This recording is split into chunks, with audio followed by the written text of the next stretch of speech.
Okay, we've all been there, right? That dull ache, that sharp, pulsing throb, that awful pressure building up inside your head.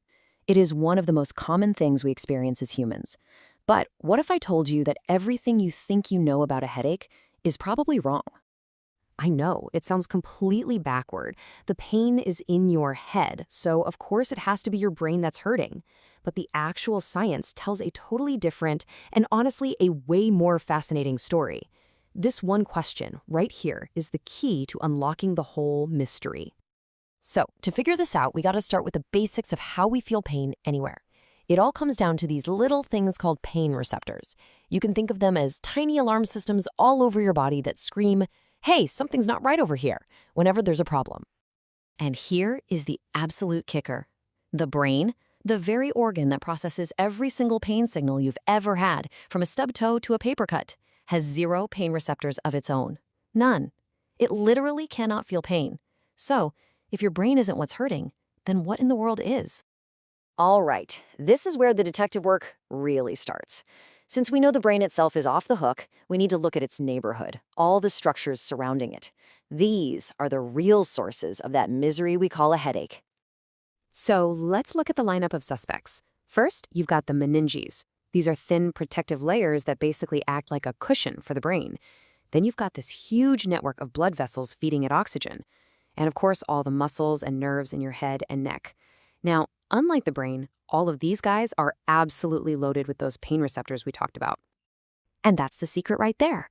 A headache isn't your brain in pain, it's a warning signal from its neighbors. When these protective layers or the blood vessels or muscles get stressed out, from pressure, swelling, or just plain irritation, they're the ones that start firing off those alarm signals. And the main highway for all these urgent messages, that would be the trigeminal nerve. Think of it as the main broadcaster for your face and head. When it gets activated, it sends that pain signal loud and clear, and that's what we feel as a headache. Okay, so with that in mind, let's open up a couple of case files on the most common headaches to see how this all plays out. We're going to start with the two big ones, tension headaches and migraines. They feel so different because, well, they start completely differently. This chart breaks it down perfectly. Over on the left, you've got your classic tension headache. It's pretty simple, really. The muscles in your neck and scalp get super tight from stress, they start to squeeze, and that pressure triggers a steady, pressing kind of pain. But on the right, migraines are a whole different ballgame. They actually start inside the brain with some haywire electrical activity, which then kicks off this super complex chemical chain reaction. Let's walk through that migraine pathway, because it's like a domino effect. First, you get that weird electrical fizzle in the brain. That causes serotonin levels to go all over the place. Next, the blood vessels react by swelling up and squeezing down. All that chaos really, really irritates our main messenger, the trigeminal nerve. And finally, that nerve starts screaming, sending out those awful, intense, throbbing pain signals that are the hallmark of a migraine. But hey, it's not all just tension and migraines. There are a few other accomplices that can get those pain-sensitive structures all fired up, and they usually work through two main methods: pressure and inflammation. When you have a bad cold and you get that horrible pressure behind your eyes and in your cheeks, that's a sinus infection, sinusitis. The inflammation makes all the tissues in your sinuses swell up, which builds pressure and, you guessed it, stimulates those pain receptors. It's a perfect example of how inflammation can bring on a headache. Your heart and blood vessels can also get in on the action. See, really high blood pressure can actually cause the blood vessels around your brain to stretch out. That stretching irritates all the little nerve endings in the walls of those vessels, and that can lead to something called a vascular headache. So we've covered the internal mechanics of what's going on, but now let's talk about the external stuff, the everyday things that can throw this whole delicate system out of whack and kickstart a headache. These are the signals that we can actually do something about. I'm guessing this list looks pretty familiar to a lot of you. Every single one of these things, not drinking enough water, pulling an all-nighter, skipping lunch, even staring at your screen for too long, can mess with your brain's ability to regulate pain. They don't cause the pain directly, but they basically roll out the red carpet for those nerves and blood vessels to get irritated and start a protest. So if you remember one thing, let it be this. We have to completely reframe how we think about headaches. It is not a sign that your brain is broken. It's actually a distress signal from the brain's highly sensitive security system. The pain is a message from its protectors. So, you know the drill. When that familiar throb starts, what do most of us do? We reach for the medicine cabinet. And hey, for good reason. For those mild occasional headaches, over-the-counter stuff is a really effective first step. It's got one job: relieve the pain and let you get back to your life.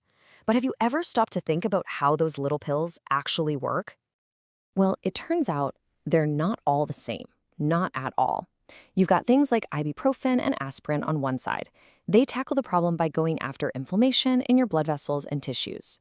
But then you have acetaminophen, which does something completely different. It works on your brain, literally blocking the pain signals from getting through. And look, understanding this is super important because it shows there's more than one way to attack the problem. But here's the thing. While meds are definitely effective, they're not the only tool in your arsenal, not by a long shot. In fact, some of the most powerful ways to get immediate relief don't come from a bottle at all. You'd be amazed what a huge difference some simple changes can make.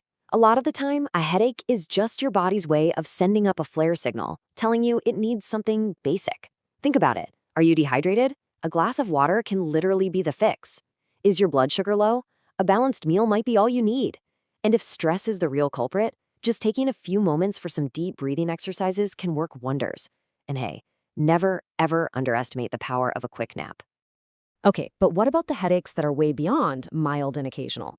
For anyone dealing with migraines or chronic stuff, we've got to look at some more advanced strategies. Right. So this is where we level up. We're moving away from just general pain relief and into highly specialized medications. See, these aren't about just masking the pain.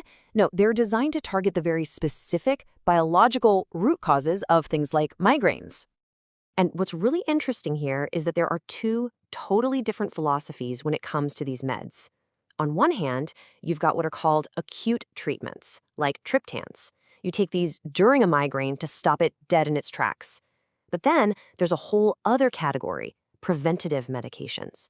Things like beta blockers. You don't take these for a headache that's already started. You take them regularly to make future attacks happen less often and be less severe. It's a difference between firefighting and fireproofing. Really smart. And hey, just like with the basic stuff, advanced strategies aren't all about medication either. Physical therapy can be an absolute game changer, especially if your headaches are coming from muscle strain in your neck and shoulders.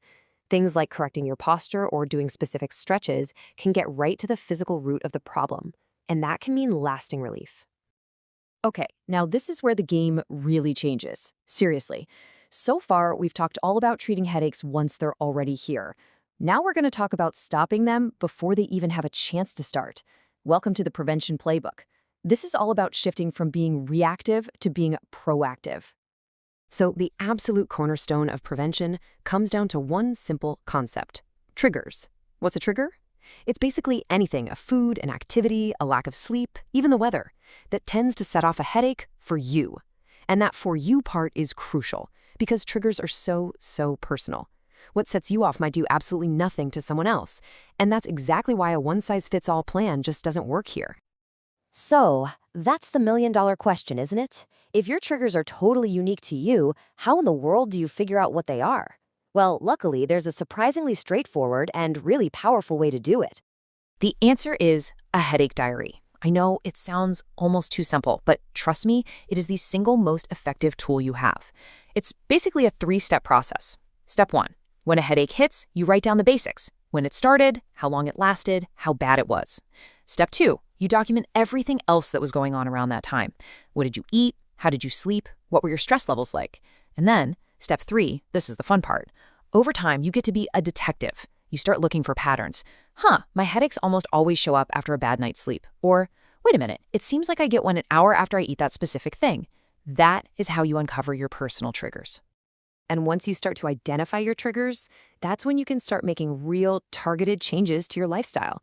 Maybe it means being more mindful about screen time, or making sure your workspace is set up ergonomically. Or, and this one is huge, getting into a really consistent daily routine.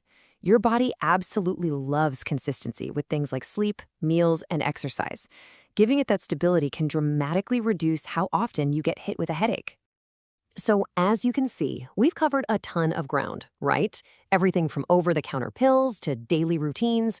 The whole point is to see all of these as different tools you can put into your own personalized headache management toolkit. Because at the end of the day, there's no single magic bullet for headaches. There just isn't. The most powerful strategy is always going to be the one you build for yourself. It's that unique mix of immediate treatments for when the pain does break through, combined with a really strong proactive prevention plan that's based on your personal triggers. It really is all about empowering yourself with knowledge and having a bunch of different options.